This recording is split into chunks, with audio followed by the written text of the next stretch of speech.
বিদেশ থেকে ফেরার পথে অবৈধভাবে অ্যালকোহল বহনের অভিযোগে দেশের জনপ্রিয় অভিনেত্রী মেহজাবিন চৌধুরীকে আটক করা হয়েছিল বলে জানা গেছে।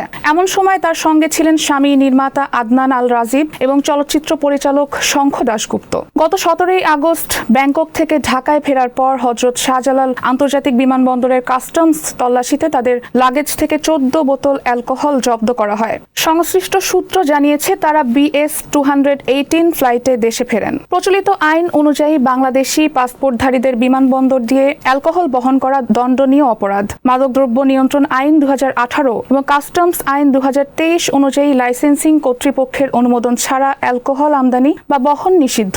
সাধারণত এ ধরনের ঘটনায় যাত্রীকে আটক করে মাদকদ্রব্য নিয়ন্ত্রণ অধিদপ্তরের কাছে হস্তান্তর এবং মামলা দায়েরের প্রক্রিয়া অনুসরণ করা হয়। তবে অভিযোগ রয়েছে আইনি বিধান থাকা সত্ত্বেও মামলা না করে মুচলেকার ভিত্তিতে তাদের ছেড়ে দেওয়া হয়। কাস্টমসের একটি নোটে উল্লেখ করা হয়, যাত্রীরা যাত্রী ব্যাগেজ বিধিমালা লঙ্ঘন করেছেন এবং জব্দকৃত পণ্য আইনানুগ নিষ্পত্তির জন্য আটক রাখা হয়েছে।